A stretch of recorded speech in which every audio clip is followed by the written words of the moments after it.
પૂજ્ય મહંત સ્વામી મહારાજ આ પૃથ્વી પર અનેક લોકોને અનેક પ્રકારનું સુખ આપી રહ્યા છે. પરમ પૂજ્ય સ્વામીશ્રી એટલે સાક્ષાત અક્ષર બ્રહ્મ, ખરેખર ગુણાતીત પરંપરા, અને એમણે પોતે પોતાના જીવનની અંદર અનેક કાર્યો કર્યા, જેમાં આધ્યાત્મિક કાર્યો સાથે સમાજની અંદર રહીએ છીએ તો સમાજની સાથે ખભે ખભો મિલાવીને કાર્ય કર્યું. પરમ પૂજ્ય પ્રમુખ સ્વામી મહારાજે આ પૃથ્વી પર જે કાર્ય કર્યું એ પણ આપણે જોઈ શકીએ છીએ કે સમગ્ર વિશ્વની અંદર એમણે પોતે આ ધર્મ ધ્વજા તો ફરકાવી, પરંતુ એની સાથે સાથે સમાજ ઉત્કર્ષનું પણ મહાન કાર્યો કર્યા. તેમ પરમ પૂજ્ય મહંત સ્વામી મહારાજ પણ અત્યારે એટલા જ મહાન કાર્ય કરી રહ્યા છે. પરમ પૂજ્ય સ્વામીશ્રીનું સ્વરૂપ આપણે જોઈએ તો લૌકિક દ્રષ્ટિથી જોઈએ તો મહંત સાહેબનું સ્વરૂપ તો દીપ્યમાન છે, પરંતુ એમની ઉંમર, એમની કાર્ય પદ્ધતિ એકદમ મિતભાષી, એટલે આપણને એવું લાગે કે સ્વામીશ્રી પોતે બહુ ઓછું બોલે છે, પણ ઓછું બોલવા છતાં પણ એમનું કાર્ય કેટલું અજોડ છે. પરમ પૂજ્ય મહંત સ્વામી મહારાજે પોતે આ પૃથ્વી પર ગુરુપદે આવ્યા પછી એમણે જે કાર્યો કર્યા, જે એક જુઓ અને બીજું બોલો એવા મહાન કાર્યો જે કર્યા, સ્વામીશ્રીએ આપણને ધ્યેય મંત્ર આપ્યો, ઉપાસનાનો મંત્ર આપ્યો, સાથે સાથે સત્સંગ દીક્ષા ગ્રંથ આપણને આપ્યો, શુદ્ધ ઉપાસનાની આરતી આપી. આવા અનેક કાર્યો આપણી આંખ સામે દેખાય છે અને દરેકના હૃદયને વિંધી નાખે એવા કાર્ય છે. એવું જ એક મહાન કાર્ય, એનો સંકલ્પ પરમ પૂજ્ય મહંત સમાજે કર્યો સુરત અક્ષરધામનો. સુરતની અંદર અક્ષરધામ બનાવવું અને અક્ષરધામમાં કેવી પ્રકારનું અક્ષરધામ કરવું અને કેવી રીતે એમને પ્રેરણા આપી, એની અનેક પ્રકારની ગાથા છે. આજે વિશેષ નહીં પણ એના કેટલાક પ્રસંગો હું આપને કહું કે પરમ પૂજ્ય સ્વામીશ્રીએ સંકલ્પ તો કર્યો અક્ષરધામનો, પણ એ અક્ષરધામનો સંકલ્પને પૂર્ણ કરવા માટે પોતે જહેમત પણ લીધી. જ્યારે ક્યારેક અમારી જેવા જેને કોઈ પણ પ્રકારનો અનુભવ નથી એવી વ્યક્તિ પરમ પૂજ્ય સ્વામીશ્રીની પાસે કોઈ પણ પ્રકારની કંઈક વિનંતી કરે તો વિનંતી સાંભળ્યા પછી પણ સ્વામીશ્રી અમારા જેવાનું ધ્યાન દોરે. મેં પ્રસંગ ઘણીવાર આપને કીધો છે કે આ સુરત અક્ષરધામની જે ભૂમિ છે એ ભૂમિનું સિલેક્શન સ્વામીશ્રીએ કેવી રીતે કર્યું છે. 26મી જાન્યુઆરી 2018નો દિવસ હતો. પરમ પૂજ્ય સ્વામીશ્રી ગોંડલમાં બિરાજમાન હતા. ગોંડલની અંદર અક્ષરદેરી સાર્ધ શતાબ્દી મહોત્સવ ચાલતો હતો અને એ સાર્ધ શતાબ્દી મહોત્સવની અંદર પરમ પૂજ્ય સ્વામીશ્રી વ્યસ્ત હતા. છતાં પણ પરમ પૂજ્ય સ્વામીશ્રીએ સુરત અક્ષરધામનો જ્યારે વિષય નીકળ્યો ત્યારે એમણે સમય આપ્યો અને એ સમય પ્રમાણે 26મી જાન્યુઆરીના દિવસે લગભગ રાત્રે 10 વાગ્યાના સમયે પરમ પૂજ્ય સ્વામીશ્રી પોતે પોતાના રૂમની અંદર બિરાજમાન હતા. પરમ પૂજ્ય સ્વામીશ્રીની પાસે અમે 4 સંતો ગયા, જેમાં પૂજ્ય જ્ઞાનેશ્વર સ્વામી, પૂજ્ય નિખિલેશ સ્વામી, સુરત મંદિરના કોઠારી પૂજ્ય ઉત્તમ પ્રકાશ સ્વામી અને હું. એ ચારેય સંતો સ્વામીશ્રીની પાસે મીટિંગના રૂપમાં બેઠા અને પરમ પૂજ્ય સ્વામીશ્રીને એક પ્રાર્થના કરી કે સ્વામી, આપની પાસે આજે એક નિર્ણય લેવા માટે આવ્યા છે. એ નિર્ણય એ છે કે સુરતની અંદર આપણે નવા કોમ્પ્લેક્સ માટે જમીન બદલવાની છે. પહેલા આપણે જમીન વડોદમાં લીધી, એ અનુકૂળ ન આવી એટલે આપણે કરમલા ગયા. કરમલાની અંદર પણ આપણે 3 દિવસનો યજ્ઞ કર્યો. આટલું કાર્ય કર્યા પછી પણ અમુક કારણસર હવે એ જમીન પણ આપણે બદલવાનો નિર્ણય લીધો. હવે ત્રીજી જગ્યા આપણે એવા પ્રકારે લેવી છે કે આ બદલ ન કરવું પડે. એટલે સ્વામી અમે આપની પાસે સુરતનો નકશો લઈને આવ્યા છે. સ્વામીશ્રીની પાસે સુડાનો ડીપી 2035નો જે નકશો એ સ્વામીશ્રીની પાસે મૂક્યો. આ નકશો મૂક્યા પછી સ્વામીશ્રીને પ્રાર્થના કરતા ચારેય સંતોએ કીધું કે સ્વામી, હવે આ નકશાની અંદર તમારે અમને આંગળી મૂકીને બતાવવાનું છે કે હવે આપણે જમીન સંપાદન કરવી તો ક્યાં કરવી. સ્વામીશ્રીને બીજી પ્રાર્થના એ કરી કે સ્વામી, હવે તમે આ જગ્યા અમને એવી બતાવશો કે હવે એને મારે બદલવું ન પડે. સ્વામીશ્રીને ત્રીજી પ્રાર્થના એ કરી કે સ્વામી, આપ તો અક્ષર બ્રહ્મ છો, આપને બધું દેખાય છે, આપને અનુભવાય છે, આપને ખબર છે કે અક્ષર પુરુષોત્તમ મહારાજને ક્યાં બેસવાનું છે, કેવી રીતે બેસવાનું છે, ક્યારે બેસવાનું છે, એ બધું જ આપ જાણો છો. તો સ્વામી, આપને પ્રાર્થના એ છે કે તમે અમને હવે એવી જગ્યા બતાવો કે જ્યાં ખરેખર અક્ષર પુરુષોત્તમ મહારાજને બેસવું છે. પછી સ્વામીશ્રીએ નકશા ઉપર મેં બધી વસ્તુ બતાવી કે સ્વામી, આ સુરત શહેર છે, આપણું અડાજણનું મંદિર આ નકશા ઉપર અહીંયા છે, અહીંયા કતારગામ વેડ રોડ આપણો મુખ્ય સત્સંગ સમુદાય, અહીંયા આપણો વરાછાનો સત્સંગ સમુદાય, આ બાજુ ભટાર ભાટેના ઉધના છે, આ સુરતનું રેલવે સ્ટેશન છે, આ છે એરપોર્ટ છે, આ નેશનલ હાઈવે છે, આપણા સુરત વિસ્તારના ગામડાના 100 જેટલા ગામડા આપણા છે, એનો વિસ્તાર આ છે. એ ડીપીના નકશા ઉપર હવે એ તો નકશો કેવો હોય, એ નકશા ઉપર બધું બતાવતા સ્વામીશ્રી જોઈ રહ્યા. અને જોયા પછી સ્વામીને પ્રાર્થના કરતા કીધું કે સ્વામી, હવે આપ બતાવો. એટલે સ્વામીશ્રી અમારી સામે જોયું. એટલે સ્વામીને કીધું ના, અમે કોઈ નહીં, આપ જ અંતર્યામી શક્તિએ કરીને બતાવો કે જ્યાં આપણે ભવિષ્યમાં જગ્યા લેવી છે. સ્વામીશ્રીએ ફરીવાર મેં પ્રશ્નો પૂછ્યા, એટલે ફરીવાર અમે બતાવ્યું. અને બતાવ્યા પછી સ્વામીશ્રી આમ હાથ ઊંચો કર્યો. આમ સ્વામી સોફા ઉપર બેઠા હતા, નકશો થોડો નીચે હતો. અને સ્વામી જોયા પછી આમ વિચારતા આમ કરતા સ્વામીશ્રી પોતાનો હસ્ત લીધો અને આમ કરીને આમ નકશા ઉપર આમ અમારી સામે જોતા નકશા સામે જોતા સ્વામીએ આમ કરીને આમ આંગળી મૂકી. અને જે જગ્યાએ આંગળી મૂકી અને પછી સ્વામીશ્રીએ, અમને યાદ છે, સ્વામીશ્રી આમ હાથનો પંજો મૂક્યો અને પંજો મૂક્યો પછી આમ કર્યું. અને એમ કર્યા પછી સ્વામી કે મને એવું લાગે છે કે મહારાજને અહીં બેસવું હશે. અને એ જગ્યાએ નકશા ઉપર અમે નિશાની કરી લીધી. પરમ પૂજ્ય સ્વામીશ્રીએ નકશા પર જ્યાં સર્વપ્રથમ પોતાનો હાથ પ્રસાર્યો, સુડાનો નકશો આપણે સમજી શકીએ છીએ, પીળા કલરનો રેસિડેન્ટ ઝોનની અંદર સ્વામીશ્રીએ હાથ મૂક્યો. જે મેં બાજુમાં જોયું કે કઈ જગ્યા છે, ત્યારે જોયું કે કણાદ લખેલું હતું. કણાદ ગામ, એ ગામની દક્ષિણ દિશા, સુરત શહેર એ શહેરની ઉત્તર દિશા, એકદમ મોહકાની અને ખૂબ જ રમણીય આ જગ્યાનું પોકેટ હોય એવું અમને જણાયું. આપણને બધાને હું આગળની વાત કરું એ પહેલા હું જણાવી દઉં. આનંદના સમાચાર એ કહેવાય કે સ્વામીશ્રીએ આમ આંગળી મૂકીને એક બ્લોક ઉપર, પછી હથેળી મૂકી, એટલામાં તો આખું પોકેટ આવી જાય. પછી આમ થોડો હાથ આમ કર્યો, એટલે ઘણો મોટો એરિયા થઈ ગયો.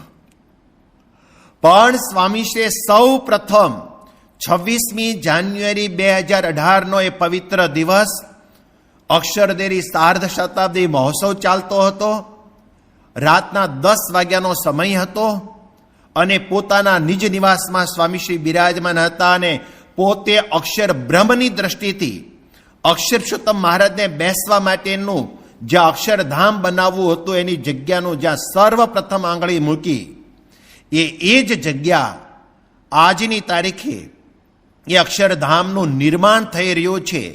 એ અક્ષરધામમાં જે જગ્યાએ અક્ષરપુરુષોત્તમ મહારાજ બેસવાનું તખત અત્યારે રચાઈ રહ્યું છે અને 40% અક્ષરધામનું જે કાર્ય પૂર્ણ થઈ ગયેલું છે, એ જ જગ્યા સ્વામીશ્રી પહેલા સર્વપ્રથમ આંગળી મૂકી એ જ જગ્યા પર અક્ષરધામનું નિર્માણ થઈ રહેલું છે. એ પણ આપણે આનંદની વાત છે. એમણે ધાર્યું અને એમણે કાર્ય પૂર્ણ કર્યું. સાચા અર્થમાં ખરેખર એ વખતે કોઈને કલ્પના પણ નહોતી. જ્યારે અમે કરમલા જવા માટે આ રસ્તા ઉપરથી પસાર થતા હતા, પણ અમને કલ્પના નહોતી. આ ગામ કણાજ ગામની અંદર અમે ક્યારેય અમારી ગાડી ઊભી પણ રાખી નથી. આ ગામનું પાટિયું પણ વાંચવાનો અમે ક્યારેય આમ તસ્દી લીધી નથી. પરંતુ સ્વામીશ્રીએ પોતે પોતાના સ્વ હસ્તે, સ્વ હૃદયે અને પોતે પોતાના આંતર સંકલ્પથી આ ભૂમિનું સંપાદન કાર્ય કરવા માટેની સિલેક્શન સ્વામીશ્રી પોતે કરી આપ્યું. અંતર્યામી હોય એની પાછળ બીજી શું વસ્તુ હોય? સ્વામીશ્રી તો પોતે ભૂત, ભવિષ્ય ને વર્તમાન એ બધું જ જાણે છે, હસતા કમલવત. એમાં બીજી શું વસ્તુ હોઈ શકે? પરમ પૂજ્ય સ્વામીશ્રી જ્યારે આ ભૂમિ અહીંયા સંકલ્પ કર્યો પછી અમે અહીંયા આવ્યા અને જોયું, અને ખરેખર નકશાનો આ બ્લોક એ કયો છે એ જોયું. ત્યાં તો અદ્ભુત એક આંબાવાડી હતી અને જે અક્ષરધામ છે ખુલ્લી જગ્યા શેરડી હતી. ખાનગીમાં રહીને કાર્ય કરવાનું હતું, કોઈને ખ્યાલ પણ ન આવે. હજુ કોઈને કલ્પના નથી કે આપણે કરમલાથી જગ્યા બદલવાની છે. અને એવો કાર્યનો જ્યારે શુભારંભ કર્યો ત્યારે સર્વપ્રથમ વિગત અમે જાણી તો આ ગામ અત્યંત સુખી. આ ગામની અંદર બધા જ પ્રેમી ભક્તો, ભક્તિભાવવાળા, બધું જ સારું ને સારો વર્ગ બધો, કડવા પાટીદારોનું આખું ગામ અને ભક્ત હૃદય બધા અને સમાજ શ્રેષ્ઠીઓ. પરંતુ આ ગામની અંદર મેં ઇતિહાસ તપાસ્યો ત્યારે ખબર પડી કે આખા એ ગામની અંદર અત્યાર સુધીના ઇતિહાસમાં કોઈ પણ ખેડૂતે ક્યારે જમીન વેચી નથી. માત્ર એક જ ખેતર એક વ્યક્તિએ વર્ષો પહેલા વેચેલું. એ સિવાય આખા ગામની અંદર એક પણ વ્યક્તિએ જમીન ક્યારે વેચેલી નહીં. નહીં વેચવાના 3 કારણો હતા. એક તો સુખી સંપન્ન બધા હતા. બીજું કારણ એ કે જમીન સાથેનો લગાવ એટલો હતો. અને ત્રીજું કારણ એ કે અતિ ફળદ્રુપ જમીન, અને એ જમીનમાં ખેતી લાયક પણ એટલી અદ્ભુત જમીન. અને એના કારણે જમીનના લગાવના કારણે વેચવા કોઈ તૈયાર નહીં. ઘણા સમય સુધી આ બધાની મહેનત કરી, પરંતુ એ જમીન મળવા પાત્ર બની નહીં. બહુ પ્રયત્ન કર્યો પણ જમીન મળશે કે કેમ એ શંકા ગઈ. જ્યારે પ્રથમ ખેતર લેવાની શરૂઆત અમે કરવા માટે બહુ પ્રયત્ન કર્યો ત્યારે એ પોતે લંડન રહેતા હતા. અને ત્યાં કેમ કોન્ટેક્ટ કરવો, ખાનગીમાં કરવાનો. પરંતુ સ્વામીશ્રીની કૃપાથી એ જમીન સંપાદનના કાર્યનો શુભારંભ કર્યો. એ કાર્યના શુભારંભની અંદર પરમ પૂજ્ય સ્વામીશ્રી હંમેશા અમારી સાથે રહેશે એવું એને વરદાન આપેલું. હું તમને એ પ્રસંગને આજે યાદ કરાવું છું કે પરમ પૂજ્ય સ્વામીશ્રી 26મી જાન્યુઆરી 18ના દિવસે અમને વાત કરી કે હવે નવી જમીન લેવી છે. એ જ દિવસે મેં તમને રાતનો પ્રસંગ કીધો, પણ એ જ દિવસે બપોરના સમયે 11 વાગ્યે સુરતના આ કોમ્પ્લેક્સ માટેની એક મિટિંગ થયેલી. એ મિટિંગની અંદર આખી સંસ્થાની કમિટી હતી. એ મિટિંગની અંદર જમીન અને લીગલ કાર્યના નિષ્ણાતો બધા બેઠેલા હતા. એમણે બધાએ વાતચીત કરી કે હવે નવી જમીન સંપાદન કરવી, એનું સિલેક્શન, સંપાદન કાર્ય, લીગલ પ્રોસેસ એ બધાને પૂરું કરતા 10 થી 12 વર્ષ લાગે જો સુરતની બોર્ડર ઉપર લેવી હોય તો.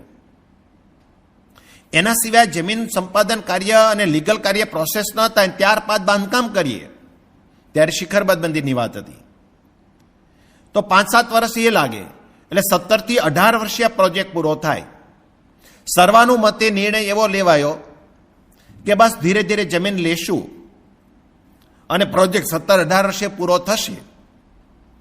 પ્રશ્ન એ થયો કે હવે આ કાર્ય કરવું તો છે, પરંતુ ધીરે ધીરે થશે તો હવે અત્યારે અડાજણમાં તાત્કાલિક જરૂરિયાત છે એનું શું? તો સર્વાનુમતે નિર્ણય એવો લેવાયો કે તાત્કાલિક ધોરણે અડાજણમાં થોડું બાંધકામ આપણે કરી નાખવું. કારણ કે હજુ તો 17-18 વર્ષે અહીંયા શિખરબદ્ધ મંદિર બનશે ત્યાં સુધી આપણું કાર્યવાહી ચાલે. સ્વામીશ્રી પણ સંમતિ એમાં આપી, મૌખિક સંમતિ આપી. એમ આ વાત હું 26મી જાન્યુઆરીની કરું છું. 26મી જાન્યુઆરીએ રાત્રે પોતે જમીનનું સિલેક્શન નકશા ઉપર ગયું. હવે બધા દ્વિધામાં હતા.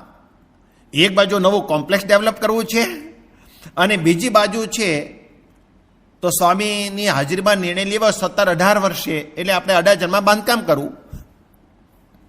30મી જાન્યુઆરી સાર્ધ શતાબ્દીનો દિવસ છેલ્લો હતો. એ દિવસે સ્વામીશ્રી ઓસ્ટ્રેલિયા જવા માટે અહીંથી વિદાયત લેવાના હતા. અમદાવાદ થઈને દિલ્હી જવાના હતા અને સમયો પણ સાંજે પૂરો થવાનો હતો. એ દિવસે સ્વામી અક્ષરદેરીમાં દર્શન કરવા માટે વહેલી પરોઢે 5 વાગે પધાર્યા. અક્ષરદેરીમાં દર્શન કરી અને સ્વામીશ્રી વિદાય થતા હતા. પૂજારી સ્વામીના ભંડકિયા સારથી આમ નીકળતા હતા તો ઘણા બધા સંતોની વચ્ચે મને ત્યાં જોયો અને જોઈ સ્વામી આમ હાથ ઊંચો કર્યો, આમ કર્યું, પણ મને કઈ સમજાયું નહીં સ્વામી શું કહેવા માંગે છે. પછી સ્વામીશ્રી પૂજા માટે પધાર્યા. 30મી જાન્યુઆરી 18ના દિવસે સ્વામીશ્રીની પ્રાતઃ પૂજા કરી અને પછી પૂર્ણ કર્યા પછી સ્વામી પોતાના નિવાસ સ્થાને પધારતા. એટલે સ્વામીશ્રીના ગોંડલના એ ઉતારાની પાછળ ઓટલો છે, ત્યાં સ્વામીની ગોલ્ફ ઊભી રહી અને એ ઓટલાના પગથિયા ચડી અને સ્વામીશ્રી પોતાના બેડરૂમની અંદર પાછલા દરવાજેથી જવાની તૈયારી કરતા. બધા સંતોની વચ્ચે હું ત્યાં ઊભેલો. એટલે સ્વામીશ્રી મેં 2 હાથ જોડ્યા, આમ પ્રાર્થના કરી, જય સ્વામિનારાયણ. સ્વામીએ 2 સેવકના હાથ પકડેલા હતા. હાથ એના માટે ઓલા પગથિયા ચડતા એટલે, બાકી સ્વામીશ્રીને ત્યારે કોઈ ટેકાની જરૂર નહોતી. આ બાજુ પગથિયા ચડી રહ્યા, મને જોઈ ડાયરેક્ટ સ્વામી આમ જમણો હાથ ઊંચો કરી, સ્વામી કે અક્ષરદેરીમાં વાત થઈ ગઈ છે, જાઓ બધું થઈ જશે. એટલે આગલા 2-4 દિવસથી બધી વાર્તાલાપ તો ચાલતો જ તો. સ્વામીને મેં તરત પૂછ્યું કે બાપા ફાઇનલ બધું થઈ જશે? સ્વામી કે આ બધું જ થઈ જશે. બધા સંતોથી ઘેરાયેલા સ્વામીશ્રી મારી સાથે વાર્તાલાપ કરતા હતા. તરત જ એમણે સુજાડ્યું. એટલે આમ તો થઈ તો જવાનું જ છે એમની કૃપાથી. એટલે એમને સુજાડ્યું અને મારાથી પૂછાઈ ગયું. મેં કીધું ક્યાં સુધી થશે? સ્વામી સાહજિક અક્ષરના મુખે એવું બોલ્યા, જાઓ મોટા ભાગનું જમીન સંપાદનનું કાર્ય એ 6 મહિનામાં થઈ જશે. હું આમ આશ્ચર્યમાં ડૂબી ગયો. શું આ સ્વામી વાત કરી રહ્યા છે? 6 મહિનામાં મોટા ભાગનું જમીન સંપાદનનું કાર્ય પૂર્ણ થશે એટલે કઈ બાબત છે આ? કોઈ વિચારી પણ ન શકીએ. કારણ કે જમીન સંપાદનના 3 પોકેટ પૂર્વે એમાં જોડાયેલા હતા એટલે ખબર હતી. સ્વામી કે 6 મહિના. એટલે પહેલી ઘડીએ તો આમ ઊંડો ઉતરી ગયો. હજુ તો વાર્તાલાપ ચાલે છે એટલે મેં ચરણારવિંદનો સ્પર્શ કર્યો. હવે સ્વામી આટલું કહીને અંદર ઝડપથી નીકળી ગયા. કોઈને ખબર નથી શું વાત ચાલી રહી છે. કોઈને કાંઈ જ ખબર નથી. આજુબાજુના સંતો બધા પૂછે કે શું છે શું છે? ઓલા સેવક સંત પૂજ્ય બ્રહ્મવત્સલ સ્વામી એ દરવાજામાં જઈને પાછા આવ્યા સ્વામીને અંદર છોડીને. કે શું 6 મહિનામાં થવાનું છે, સિક્રેટ વાત અમને ખબર નથી, પણ 6 મહિના પછી થાય તો અમને જણાવજો પાછા. અને હું તો એટલા આનંદના ઉત્સાહ સાથે ત્યાં જે લાગતા વળગતા અમારા સંતો હતા એને મેં વાતચીત કરી કે સ્વામી આવું બોલ્યા, સ્વામી આવું કીધું. કોઈને ખબર નથી શું સ્વામી વાત કરી રહ્યા છે. અને સ્વામીશ્રીનું આ વાક્ય તો મારા હૃદયમાં બેસી ગયું. જ્ઞાનેશ્વર સ્વામી, નિખિલેશ સ્વામી બધાને વાતોચીતો કરી અને ઉત્સાહ અને ઉમંગ સાથે હું સુરત આવ્યો. અને સુરત આવ્યા પછી અહીંના કોઠારી પૂજ્ય ઉત્તમ પ્રકાશ સ્વામીને વાતચીત કરી કે સ્વામી આવું બોલ્યા. પણ બધા જ વિધામાં હજુ 4-5 દિવસ પહેલા વાત એવી થઈ છે કે આ તો 10 થી 12 વર્ષે જમીન સંપાદનનું કાર્ય પૂરું થાય અને આખું કોમ્પ્લેક્સ તો 17-18 વર્ષે તૈયાર થાય. અને આ બાજુ સ્વામીને એટલો તીવ્ર વેગ કે 6 મહિનામાં પૂરું થાય. એ સમયે આ ખાતી 50 વીઘા જમીન લેવાની વાત હતી. 40-50 વીઘા જમીન લેવી એટલી જ વાત હતી.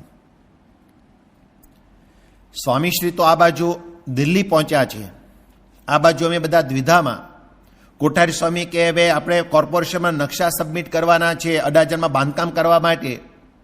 એટલે મેં એમને કીધું કે સ્વામી, બાપા આવું બોલ્યા છે, જો 6 મહિનામાં જમીન સંપાદનનું કાર્ય પૂરું થવાનું હોય તો પછી આપણે અહીંયા બાંધકામ કરવાની જરૂરિયાત શું રહી? પણ 2-3 દિવસ બધા ચાલ્યા. પણ નેશનલ મિટિંગમાં નિર્ણય લેવાયેલો એટલે કોઠારી સ્વામી બિચારા મૂંઝવણમાં. મને તો બાપા એવું કીધું, પણ મને કીધું ત્યારે મારી સાથે બીજું કોઈ હતું નહીં. એટલે હવે શું કરવું? એટલે બધા મૂંઝવણમાં હતા. એટલે મેં કોઠારી સ્વામીને એવું કીધું, મેં કીધું જ્ઞાનેશ્વર સ્વામી બાપાની સાથે છે દિલ્હી, આપણે જ્ઞાનેશ્વર સ્વામીને વાત કરીએ અને એ સ્વામીને પૂછી લે શું કરવું છે. એટલે અમે વિગતે આ બધી વાત જ્ઞાનેશ્વર સ્વામીને કરી અને જ્ઞાનેશ્વર સ્વામી પોતે બાપાની સાથે હતા દિલ્હી. એટલે સ્વામીને વાતચીત કરીને સ્વામીની પાછળ પૂછવા ગયા કે સ્વામી, આપણે ગોંડલમાં મિટિંગ થઈ કમિટીની અને એમાં આવો નિર્ણય લેવાયેલો છે કે 15-17 વર્ષ આપણને લાગવાના છે ટોટલ કોમ્પ્લેક્સ ઊભું થતા, એટલા માટે અડાજણમાં આપણે બાંધકામ એટલું કરી નાખવું, આ વાત થઈ છે.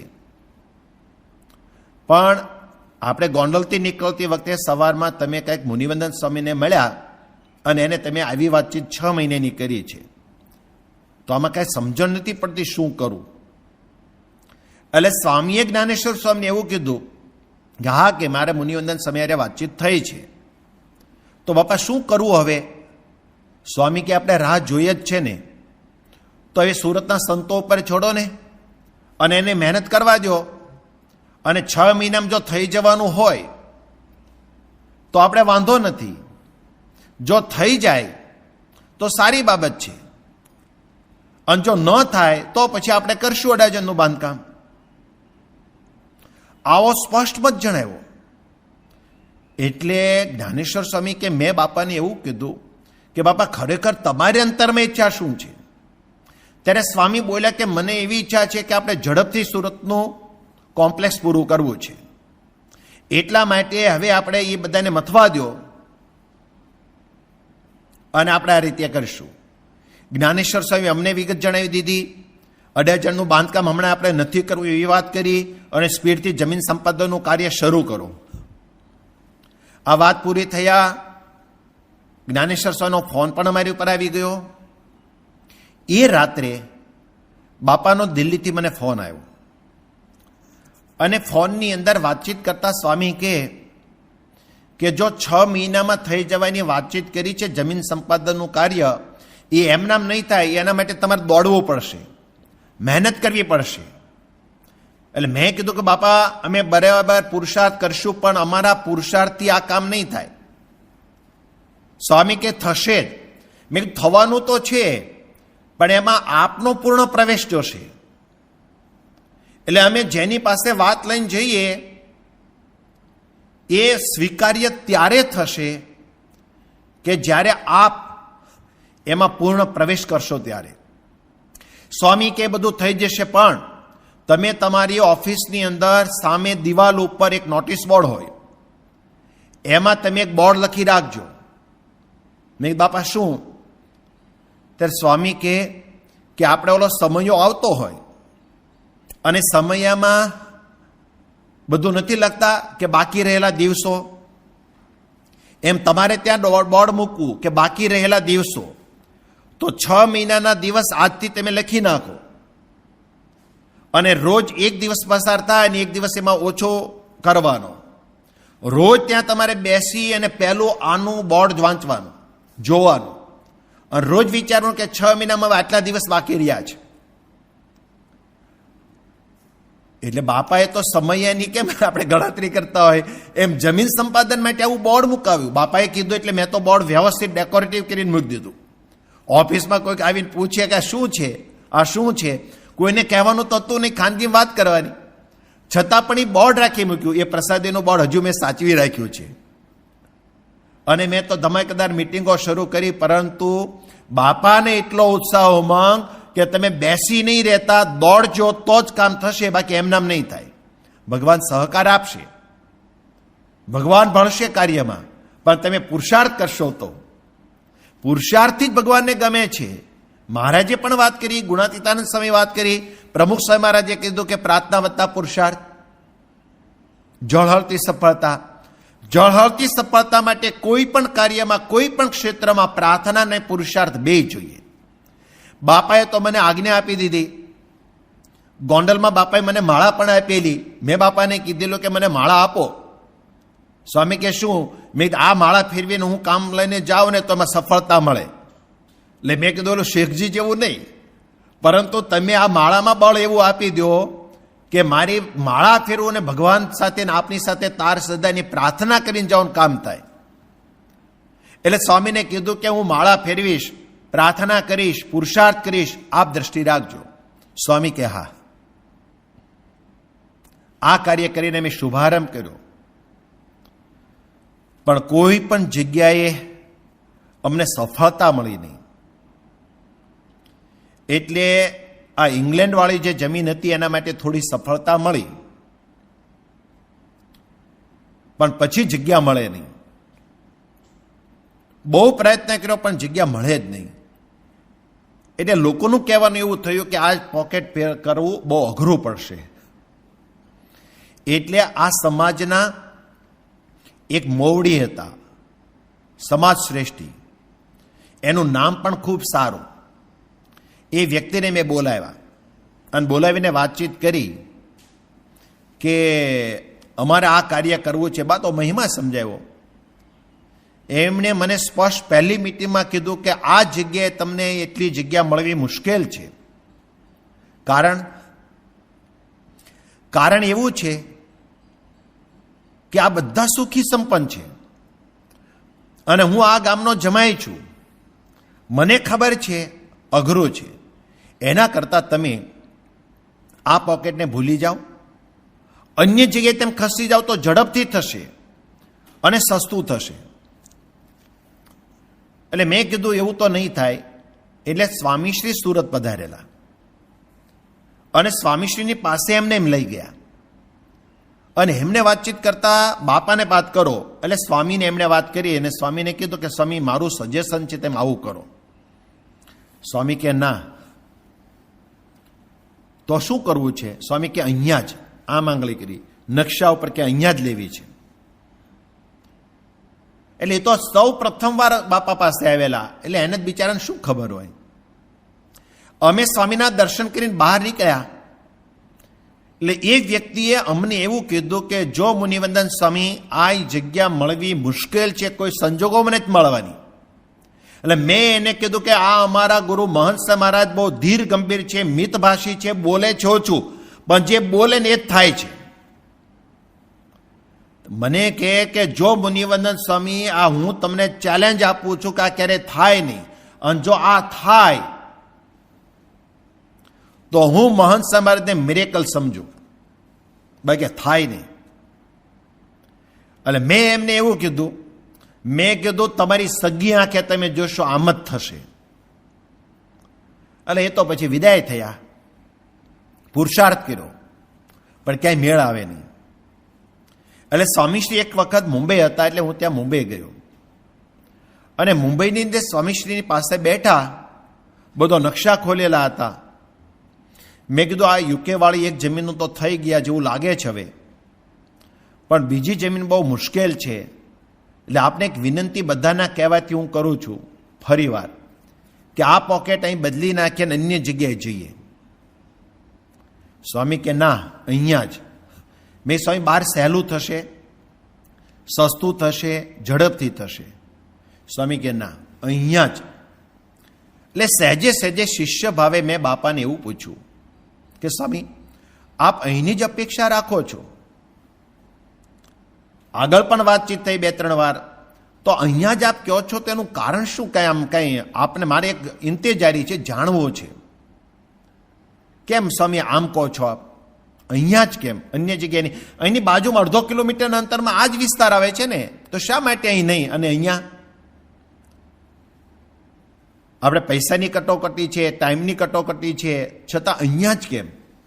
મારી ઇંતેજારી શિષ્ય ભાવે હું પૂછું છું, આપ મને જણાવી શકશો? સ્વામી એકદમ ભાવમાં આવી ગયા અને સ્વામી આમ આંગળી લઈ અને સ્વામી આમ કરવા માંડ્યા, આમ અને આમ કરી. સ્વામી પછી કે આ પૃથ્વીનું જ્યારથી સર્જન થયું ત્યારથી આ ભૂમિ આ સ્થાન માટે અક્ષરપુરુષોત્તમ મહારાજને બેસવા માટે આ ભૂમિ આરક્ષિત છે. પૃથ્વીનું સર્જન થયું ત્યારથી આ ભૂમિ આ સ્થાન માટે આરક્ષિત છે, એટલા માટે અહીંયા જ આપણે મંદિર કરવું છે. મેં તો બાપાના ખોળામાં મસ્તક મૂકી દીધું અને બાપાએ મને આશીર્વાદ આપી દીધા. મેં કીધું પૃથ્વીના ઇતિહાસની અંદર બહુ જ આપણે ઇતિહાસ જોઈએ, અવતારો, ગુરુ પરંપરા, પણ સ્વામી આવું વાક્ય કે પૃથ્વીનું સર્જન થયું ત્યારથી આ પૃથ્વીની ભૂમિ આ સ્થાન માટે આરક્ષિત, બહુ જ મોટી ઘટના. એટલે ત્યારે મને ખ્યાલ આવ્યો કે સ્વામી આપણને દોડાવે છે એ તો આપણે નિમિત્ત માત્ર છીએ, બાકી એમનો નિર્ધાર ફિક્સ છે કે અહીંયા જ મહારાજને બેસવાનું છે, ખબર જ છે. અને પછી અમે બધા મંડી પડ્યા.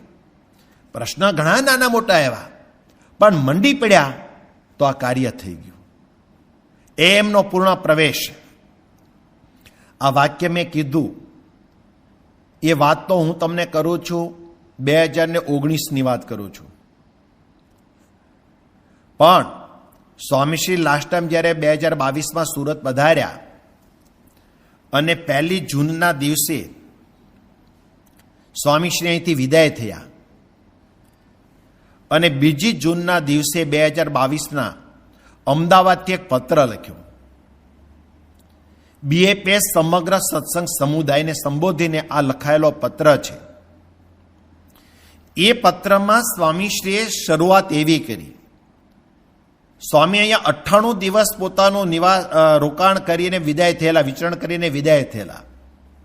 100 દિવસ સુધી સ્વામી સુરતના ભક્તોને લાભ આપેલો, અનેક ઉત્સવો કરેલા, અક્ષરધામની ભૂમિ ઉપર જ રોકાયેલા.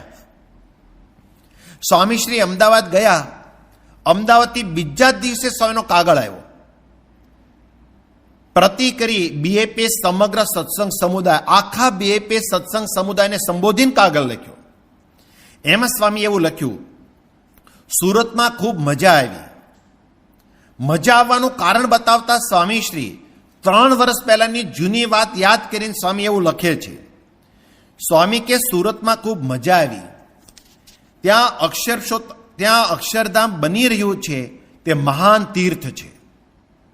અક્ષરધામ બની રહ્યું છે તે મહાન તીર્થ છે. આ ભૂમિનો મહિમા અપાર છે. અને પછી સ્વામી કે પૃથ્વીનું સર્જન થયું ત્યારથી પૃથ્વીની આ ભૂમિ આ તીર્થ માટે આરક્ષિત છે.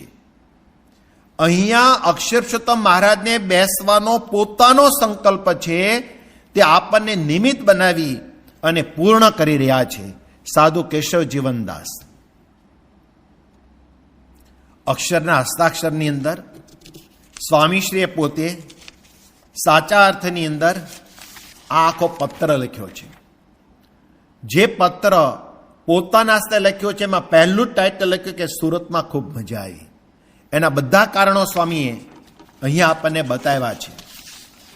સાચા અર્થમાં સ્વામી આ પત્રની અંદર એક વાક્ય સ્વામી એવું લખ્યું, સ્વામી કે સાક્ષાત અક્ષરધામમાં બિરાજેલા મહારાજ, જે ઓરિજિનલ અષ્ટાવરણથી પાર અક્ષરધામ છે, એ અક્ષરધામની વાત કરતા મહંત મહારાજ પોતે જણાવે છે કે સાક્ષાત અક્ષરધામમાં બિરાજેલા મહારાજ સુરત અક્ષરધામમાં પ્રતિષ્ઠા થશે ત્યારે મૂર્તિમાન બિરાજમાન થશે. પછી તો શું બાકી રહે? બધું જ કામ અહીં પ્રાર્થના કરવાથી, ભક્તિ કરવાથી અને સેવા કરવાથી પૂર્ણ થશે.